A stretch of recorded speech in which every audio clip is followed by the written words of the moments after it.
Tyler, tell us about yourself and what motivated you to run for the Arizona State Legislature. Yeah.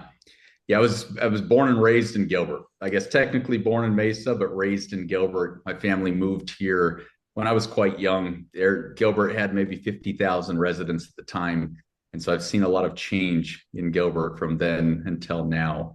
I come from a farming family. My family farmed in Chandler.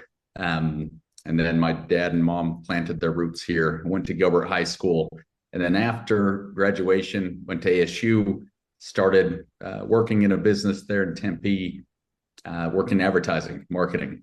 I bought a home here in Gilbert. I've been raising my family in Gilbert. My family lives in Gilbert now. My kids go to school here. And then right around the time of the pandemic, I've moved my business to Gilbert as well. I guess technically Mesa, we're right on the other side of Power Road, but it's right there in the right across the border. And for me, being in the business side of the world, I feel like we have enough attorneys and true politicians down there. I wanted to be able to put my hat in the ring and be an individual that could be a statesman down there, looking at how we might be able to keep regulations low, frankly, keep government small as appropriate, and be able to be a voice for the other small business people like myself that I see around the state. Okay. What professional or personal experiences best prepare you to represent the business community in Gilbert and the East Valley? Yeah. So like I said, I went to Arizona State University, W.P. Carey School of Business, very proud of that school. I love it. And after leaving that school, I then went to work for an ad agency on Mill Avenue and started working with Fortune 100 brands as well as local brands. And then in 2015, founded my first agency. And from there, started the opportunity to work with a lot of great brands, both Arizona local as well as national Fortune 100s. Grew that to a really quality place, and then exited my share of that. That was underneath a holding company. And then I launched another ad agency here in the Gilbert Mesa area. And so I've seen a lot. I've seen a lot from both large businesses as well as small businesses, as I've advised them on marketing opportunities and strategies.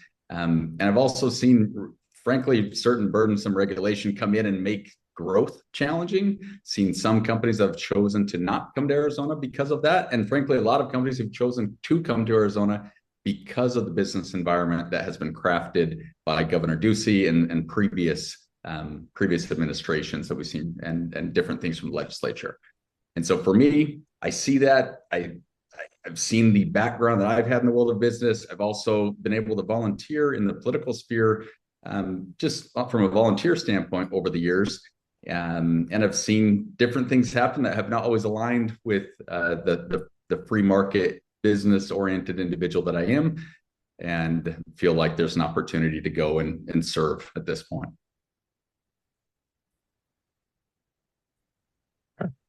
Well, in line with that, this next question should be a nice segue.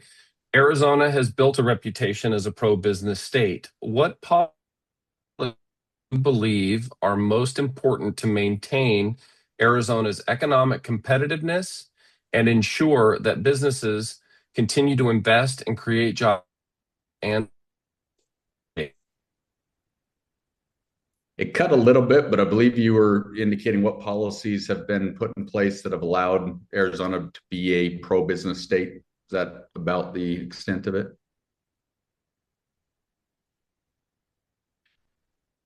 yeah, and what policies do you believe are most important to maintain that? Yeah, you bet. We're a right to work state, and I think there's some big benefit to that while still protecting the needs and core of our of our employees. Want to make sure that we treat them with respect, but I believe being a right to work state is a big benefit.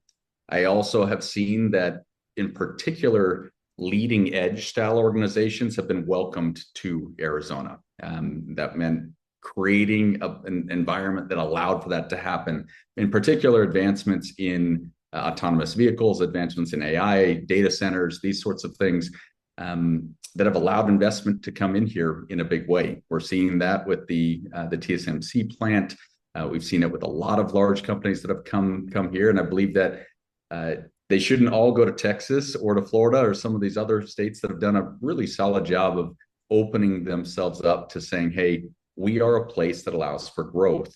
And so for me, from a state level, my goal is to focus on in maintaining that, but also making sure that any burdensome regulation that does exist that shouldn't be there is reviewed.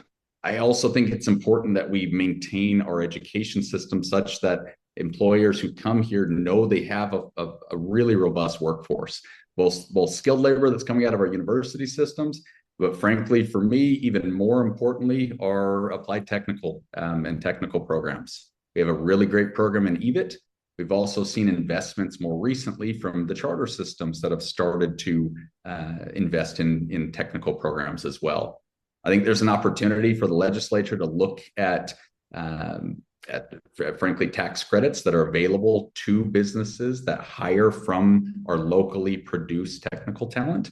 And I'd love to be able to lead some of those discussions.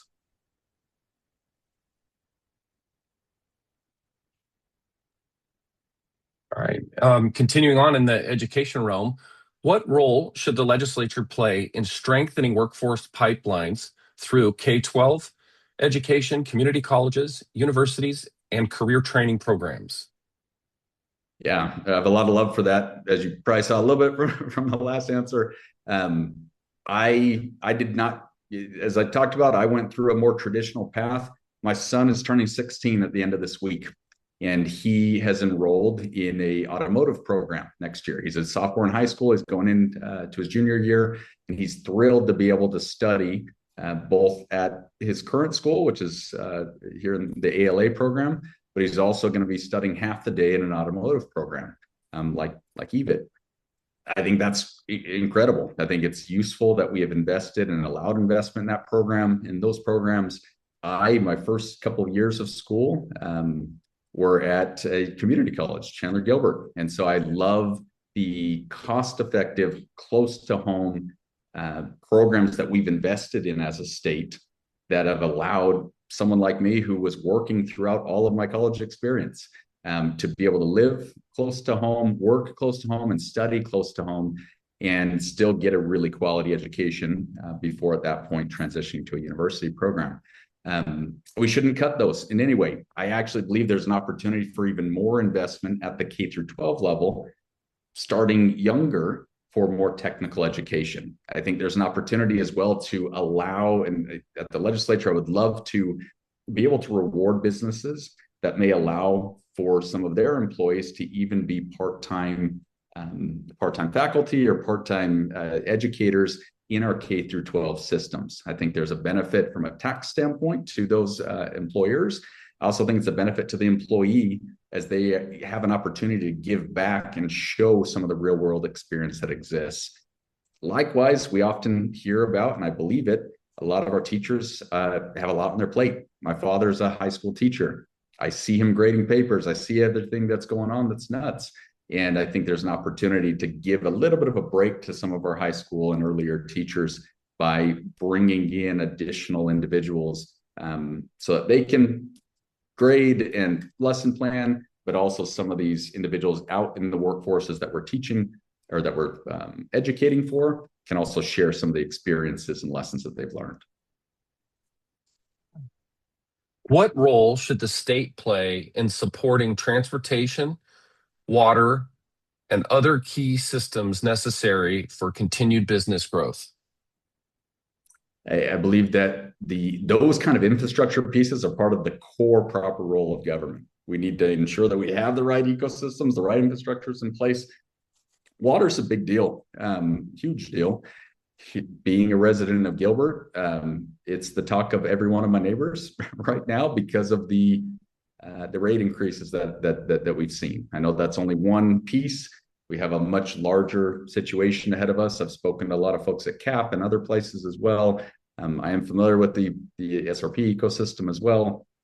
And there's some real concerns that we have. If a business is looking at coming here and is not confident in our ability to maintain our water resources, it could cause them to look at other places. So I know there are a ton of discussions happening all over the place, but infrastructure and investing in infrastructure is key. And that's why, although I think Gilbert could have messaged, I think it was more of a marketing problem than truly an investment problem.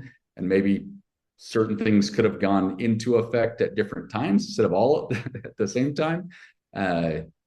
There was a need to be able to invest in making sure that our infrastructure is not crumbling, is going to last for the next 25, 50, 100 years. So for both from a power standpoint, from a transportation standpoint, from a water standpoint, I think all of those things need proper investment. With that, though, there's phased approaches, there's smart funding approaches that don't overly burden both the resident as well as the business owner.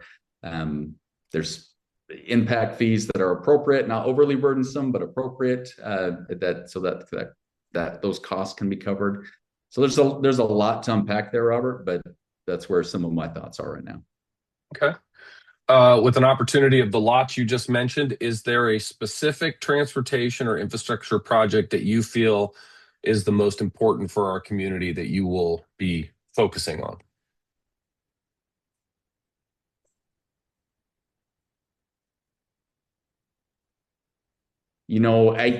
There are a number. I don't know. There's one I can specifically point to. I know here in the East Valley, there's been I've heard the plight many times of my friends who are living in Queen Creek and Santan Valley area, of looking at how that might be made much more efficient than it is right now. I live in a place where I'm right on the South 202. I've seen that whole infrastructure come in this afternoon. I was in Buckeye and took that whole South 202. And so I frankly travel all over the country for work. And every time I'm landing back in Sky Harbor, one of the things I love the most, frankly, about our state is how good our roads are, how good our infrastructure is. I did not love the light rail structures. I still don't, frankly, and take that for what you will.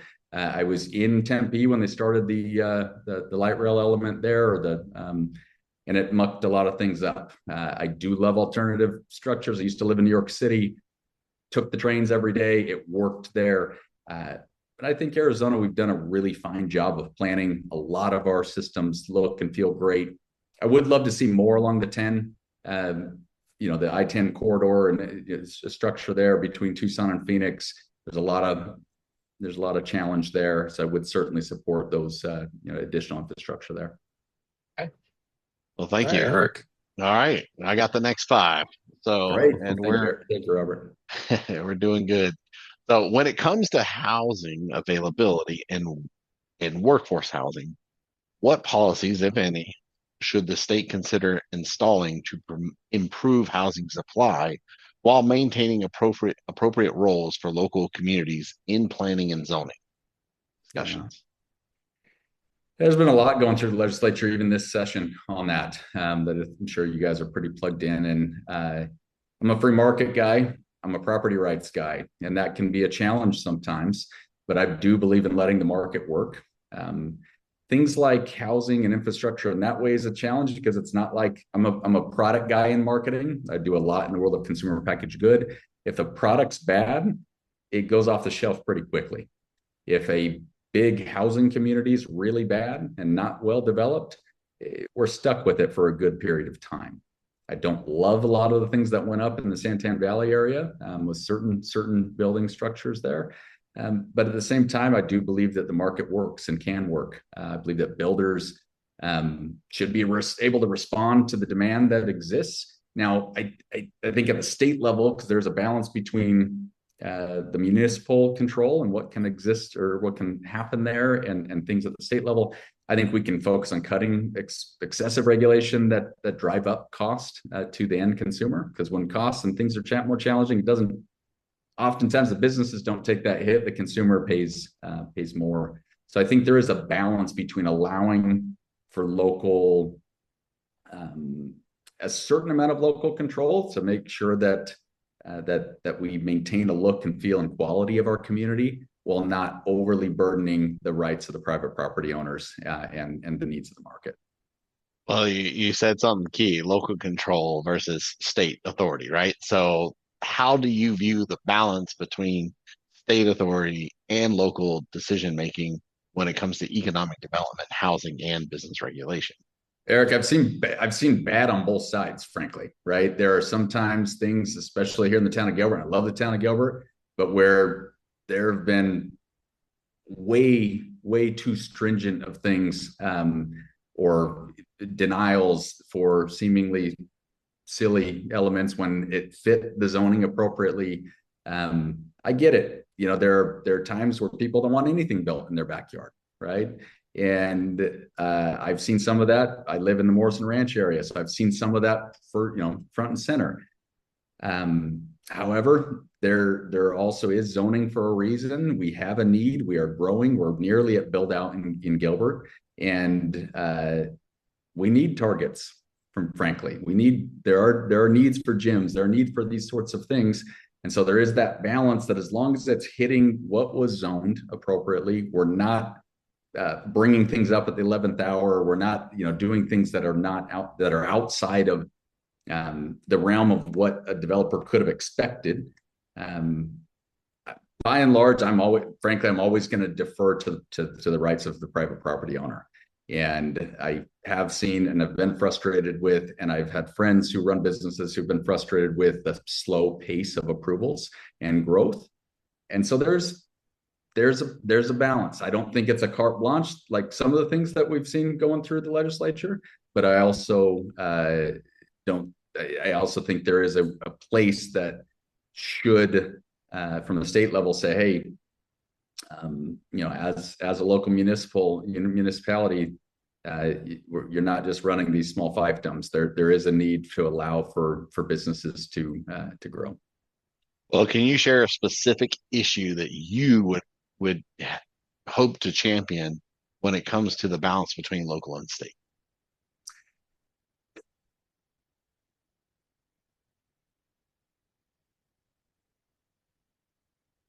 Yeah, I think there is. I've been very impacted by water rates, by how things have been happening here in Gilbert, and a lot of friends, a lot of constituents have talked to me about that. Now that is a Gilbert municipal issue. That said, I think that there is a place for appropriate transparency, even more transparency than I believe that as we've seen from the Gilbert Town Council right now. We saw some issues previously with Johnson Utilities and some things that occurred out in Queen Creek. So I do believe that when we look at some of the core infrastructure elements and core things like power and like water, there is a need, and there can and should be more transparency that exists. I don't want to force things from a state level, but I do believe that and I will be having conversations appropriately to say, hey, how might we bring, even from the very front end, greater transparency to what those needs are, what those projected costs are. We've seen the water facility balloon in cost from what it was initially intended to be, without, frankly, a lot of transparency there. The cost went higher, and the need was then pushed onto the residents and the business owners here in Gilbert. Well, and it's funny you say, well, water being one of the things you're championing. What role should the legislator play in supporting responsible water management while ensuring that communities like Gilbert can continue to attract business and residents? Yeah. Yeah, I mean, some of this is coming from the federal level, but I believe that the governor has an ability to negotiate and can negotiate even stronger. And I think at the legislative level, there can be appropriate controls put into place that maintain the level of groundwater, maintain certain recharge facilities. It is a struggle because there is this balance that I have between overly mandating things which I don't align with, but also making sure that there is a certain amount of, and I hesitate even to say this word, but fairness that can exist so that our various municipalities around the state all have an ability to work and run. So, I mean, Eric, there's a lot more that I'm diving into there that I'd like to speak a lot more eloquently on, but I know where my principles sit on it. There's more I want to dive into from a policy standpoint that I just can't speak to right now. I understand. All right. So last question. What is one policy issue affecting Arizona business community that you believe the legislature should prioritize over the next 2 years? Yeah, I do believe for me, it is education, workforce development. I think there is a need to, frankly, we have the EVIT program here in this area, which is great. There are other programs around the state similar to that. We led the country, really. We're on the very early end of the charter programs around the country. 1995, somewhere around there is when our charter system went into play. Even today, the charter systems do not have the same financing components for workforce development or trade education, right? Applied technical style education. So we don't see a lot of alternative structures being built. I'm a free market guy. I'm a capitalist. I believe that the market works best when there are options. EVIT is a wonderful program. Got no qualms with EVIT at all. But I do believe that there's an opportunity for our state to invest in additional programs like that. And so I do think there's an opportunity to remove some of the restrictions that charter programs have on investing in workforce development programs. And I think even at all school levels, from a choice standpoint, there is an ability to reward or focus more on that, so that we're not having to draw from other states from a hiring standpoint. Got no issue with that. If people are going to move here, that's great. But I would love to hire from within as much as possible.